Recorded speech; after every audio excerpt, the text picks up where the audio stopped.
بسم اللہ الرحمن الرحیم۔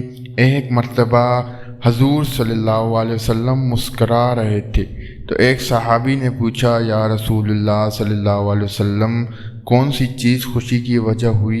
آپ صلی اللہ علیہ وسلم نے فرمایا، میرے دو امتی اللہ تعالیٰ کے سامنے گھٹنے ٹیک کر کھڑے ہو گئے ہیں۔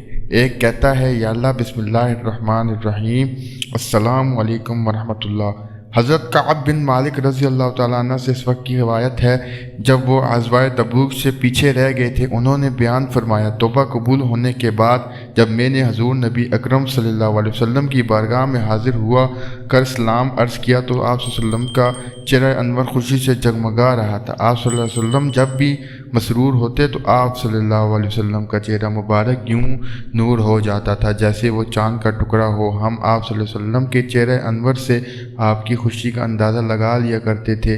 حضرت عبداللہ بن مسعود رضی اللہ تعالیٰ عنہ سے روایت ہے کہ حضور اکرم صلی اللہ علیہ وسلم نے فرمایا، مجھے اچھی طرح معلوم ہے کہ سب سے آخر میں جہنم سے کون نکالا جائے گا یا سب سے آخر میں کون جنت کے اندر داخل ہوگا۔ یہ آدمی اپنے جسم کو گھسیٹتا ہوا جہنم سے باہر نکلے گا، چنانچہ اللہ تعالیٰ اس سے فرمائے گا، جا جنت میں داخل ہو جا۔ وہ جنت میں داخل ہوگا تو اسے گمان گزرے گا کہ شاید یہ بری ہوئی ہے، چنانچہ وہ واپس لوٹ کر عرض گزار ہوگا، اے رب وہ تو بری ہوئی ہے، بسم اللہ۔ بس اللہ تعالیٰ اس سے فرمائے گا، ذات جنت میں چلا جا، لہٰذا وہ جنت میں داخل ہوگا۔ جنت میں جا کر اسے پھر گمان گزرے گا کہ شاید یہ بھی بری ہوئی ہے، بس وہ واپس لوٹ کر پھر عرض کرے گا، اے رب میں نے تو وہ بھی بری ہوئی پائی ہے، چنانچہ اللہ تعالیٰ اس سے فرمائے گا، اور جنت میں داخل ہو، کیونکہ تیرے لیے جنت میں دنیا کے برابر بلکہ اس سے 10 گنا زیادہ حصہ ہے۔ کیا فرمایا؟ تیرے لیے 10 دنیاؤں کے برابر حصہ ہے۔ وہ عرض کرے گا، اے اللہ کیا مجھ سے مذاق کرتا ہے یا مجھ پر ہنستا ہے، حالانکہ تو حقیقی مالک ہے۔ حضرت عبداللہ بن مسعود رضی اللہ تعالیٰ عنہ بیان کرتے ہیں، میں نے دیکھا کہ اس پر حضور نبی اکرم صلی اللہ علیہ وسلم ہنس پڑے، یہاں تک کہ آپ صلی اللہ علیہ وسلم کے دندان مبارک نظر آنے لگے۔ آپ صلی اللہ علیہ وسلم فرماتے ہیں، یہ اہل جنت کے سب سے کم درجے والے شخص کا حال ہے۔ امام اسقلانی نے فرمایا، یہ کہا گیا ہے کہ آپ صلی اللہ علیہ وسلم صرف آخرت کے امور میں ہنسا کرتے تھے، اگر کوئی معاملہ دنیا سے متعلق ہوتا تو آپ اس پر آپ صلی اللہ علیہ وسلم صرف تبسم فرمایا کرتے تھے۔ حضرت ابو دردہ رضی اللہ تعالیٰ عنہ سے روایت ہے کہ رسول اللہ صلی اللہ علیہ وسلم نے فرمایا، کیا میں تمہیں نماز اور صدقے سے بڑھ کر افضل درجات کے اعمال نہ بتاؤں؟ صحابہ کرام رضوان اللہ علیہ اجمعین نے کہا، کیوں نہیں اے اللہ کے رسول صلی اللہ علیہ وسلم نے فرمایا، آپس کی میل جول اور روابط کو بہترین بنانا اور اس کے برعکس آپس کے میل جول اور روابط میں پھوٹ ڈالنا دین کو منہ دینے والی فضیلت ہے۔ حضرت سحر بن سعد رضی اللہ تعالیٰ عنہ روایت کرتے ہیں کہ بنی عمر کے چند لوگوں کے درمیان کوئی جھگڑا تھا۔ آپ صلی اللہ علیہ وسلم اپنے چند صحابہ کے ساتھ ان کے درمیان صلح کرانے کے لیے تشریف لے گئے۔ نماز کا وقت آ گیا اور نبی کریم صلی اللہ علیہ وسلم تشریف نہیں لائے تو حضرت بلال رضی اللہ تعالیٰ عنہ آئے اور انہوں نے اذان دی، پھر بھی نبی کریم صلی اللہ علیہ وسلم تشریف نہیں لائے تو حضرت بلال رضی اللہ تعالیٰ عنہ حضرت ابو بکر صدیق رضی اللہ تعالیٰ عنہ کے پاس پہنچے اور کہا کہ نبی کریم صلی اللہ علیہ وسلم رک گئے ہیں اور نماز کا وقت آ گیا ہے، کیا آپ نماز پڑھائیں گے؟ انہوں نے کہا، ہاں اگر تمہاری خواہش ہے تو۔ چنانچہ تکبیر کہی گئی اور حضرت ابو بکر صدیق رضی اللہ تعالیٰ عنہ نے نماز شروع کر دی۔ اتنے میں رسول اللہ صلی اللہ علیہ وسلم صفوں کو چیرتے ہوئے داخل ہوئے گئے، یہاں تک کہ پہلی صف میں پہنچے گئے تو لوگوں نے طلبات شروع کر دی تاکہ حضرت ابو بکر رضی اللہ تعالیٰ عنہ نبی کریم صلی اللہ علیہ وسلم کی آمد پر آگاہ ہو جائیں، لیکن حضرت ابو بکر صدیق رضی اللہ تعالیٰ عنہ نماز میں کس طرف توجہ نہیں دیتے تھے۔ جب لوگوں نے متواتر ہاتھ پر ہاتھ مارنا شروع کیا تو صدیق اکبر رضی اللہ تعالیٰ عنہ متوجہ ہوئے اور نگاہ پھیری تو رسول اللہ صلی اللہ علیہ وسلم کو اپنے پیچھے دیکھا۔ آپ صلی اللہ علیہ وسلم نے ہاتھ سے ان کی طرف اشارہ کیا اور حکم دیا کہ نماز پڑھائیں جس طرح پڑھا رہے ہیں۔ حضرت ابو بکر صدیق رضی اللہ تعالیٰ عنہ نے اپنا ہاتھ اٹھایا، اللہ کی حمد بیان کی، پھر الٹے پاؤں واپس لوٹ گئے، یہاں تک کہ صف میں داخل ہو گئے اور نبی کریم صلی اللہ علیہ وسلم آگے بڑھے اور لوگوں کو نماز پڑھائی۔ جب فارغ ہوئے تو فرمایا، اے لوگو، جب تم کو نماز میں کوئی بیعت پیش آ جاتی ہے تو تالی بجانا شروع کر دیتے ہو، حالانکہ تالی بجانا عورتوں کے لیے ہے۔ نماز میں اگر کوئی بات پیش آ جائے تو سبحان اللہ کہنا چاہیے، اس لیے کہ جو شخص اس کو سنے گا وہ متوجہ ہو جائے گا۔ اور اے ابو بکر رضی اللہ تعالیٰ عنہ، تمہیں کس بات نے اس سے روکا کہ لوگوں کو نماز پڑھاؤ، جب کہ میں نے اشارہ کر دیا تھا؟ حضرت ابو بکر صدیق رضی اللہ تعالیٰ عنہ نے عرض کیا، اے ابن ابی نے کہا، ابو بکر رضی اللہ تعالیٰ عنہ کو یہ حق نہیں پہنچتا ہے کہ وہ نبی کریم صلی اللہ علیہ وسلم کی موجودگی میں نماز پڑھائے۔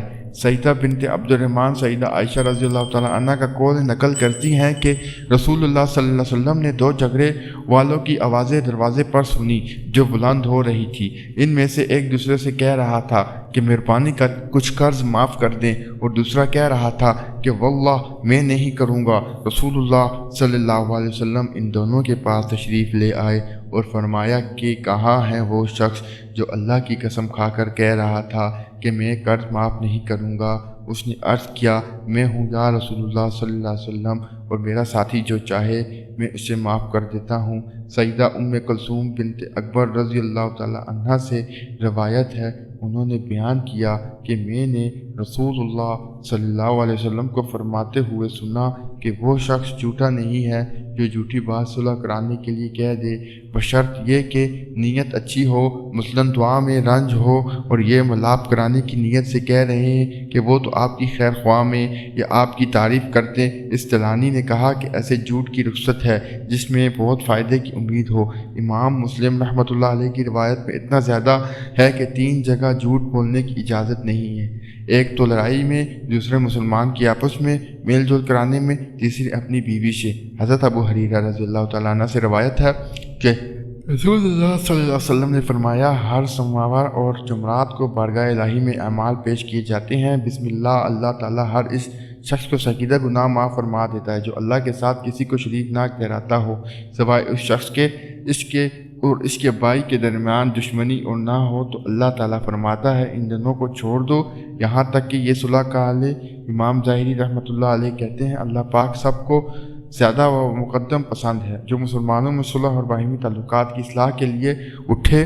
حضرت انس رضی اللہ تعالیٰ عنہ سے روایت ہے کہ ہم نے ایک دفعہ نبی کریم صلی اللہ علیہ وسلم کو دیکھا کہ آپ صلی اللہ علیہ وسلم مسکرا رہے ہیں، تو حضرت عمر رضی اللہ تعالیٰ عنہ نے پوچھا، یا رسول اللہ صلی اللہ علیہ وسلم، کون سی چیز مسکراہٹ کا سبب ہوئی؟ آپ صلی اللہ علیہ وسلم نے فرمایا، میری 2 امتی اللہ تعالیٰ کے سامنے گھٹنے ٹیک کر کھڑے، میں ایک کہتا ہے کہ یا اللہ اس نے مجھ پر ظلم کیا ہے، میں بدلہ چاہتا ہوں۔ اللہ تبارک و تعالیٰ ظالم سے فرماتا ہے کہ اپنے ظلم کا بدلہ ادا کرو۔ ظالم جواب دیتا ہے، یا رب اب میری کوئی نیکی باقی نہیں رہی کہ ظلم کے بدلے میں اسے دے دوں۔ تو مظلوم کہتا ہے کہ اے اللہ میرے گناہوں کا بوجھ اس پر لاد دے۔ یہ کہتے ہوئے نبی کریم صلی اللہ علیہ وسلم ابدیدہ ہو گئے اور فرمانے لگے، وہ بڑا حصہ دن ہوگا لوگ اس بات کی حاجت مند ہوگی کہ اپنے گناہوں کا بوجھ کسی اور کے سپرد کر دیں۔ آپ اللہ تعالیٰ طالب انتقام سے فرمائے گا، نسل اٹھا کر جنت کی طرف دیکھ، وہ سر اٹھائے گا جنت کی طرف دیکھے گا اور عرض کرے گا، یا رب اس میں تو چاندی اور سونے کے محل ہیں اور موتیوں کے بنے ہوئے ہیں، یا رب کیا یہ کسی نبی یا صدیق اور شہید کے ہیں؟ اللہ تعالیٰ فرمائے گا، جو اس کی قیمت ادا کرتا ہے اس کو دے دیے جاتے ہیں۔ وہ کہے گا، یا رب بھلا اس کی قیمت کون ادا کر سکتا ہے؟ اللہ تعالیٰ فرمائے گا، تو اس کی قیمت ادا کر سکتا ہے۔ اب وہ عرض کرے گا، یا رب کس طرح؟ اللہ تبارک و تعالیٰ ارشاد فرمائے گا، اس طرح کہ تو اپنے بھائی کو معاف کر دے۔ وہ کہے گا، یا رب میں نے معاف کیا۔ اللہ پاک فرمائے گا، اب تم دونوں ایک دوسرے کا ہاتھ تھامے جنت میں داخل ہو جاؤ۔ اس کے بعد آپ صلی اللہ علیہ وسلم نے فرمایا، اللہ تعالیٰ سے ڈرو، آپس میں صلح قائم رکھو، کیونکہ قیامت کے روز اللہ تعالیٰ بھی مومنین کے درمیان میں صلح کرانے والا ہے۔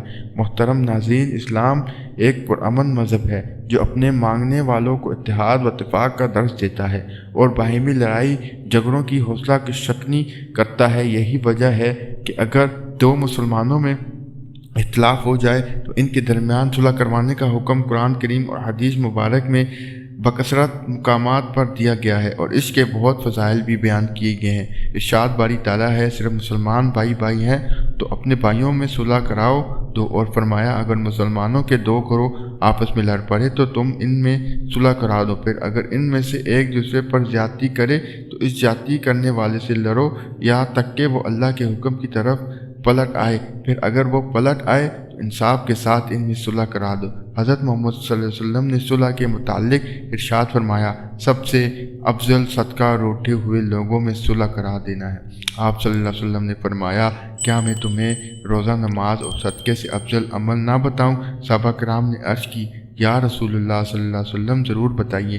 ارشاد فرمایا، وہ عمل آپس میں روٹنے والوں میں صلح کرا دینا، کیونکہ روٹنے والوں میں ہونے والا فساد بلائی کو ختم کر دیتا ہے۔ البتہ یاد رہے کہ مسلمانوں میں وہی صلح کروانا جائز ہے جو شریعت کے دائرے میں ہو، جبکہ ایسی صلح حرام کو حلال اور حلال کو حرام کر دے وہ ہر جائز نہیں ہو۔ جیسا کہ حضور صلی اللہ علیہ وسلم نے ارشاد فرمایا، مسلمانوں کے درمیان صلح کروانا جائز ہے، مگر وہ صلح جائز نہیں جو حرام کو حلال کر دے یا حلال کو حرام کر دے۔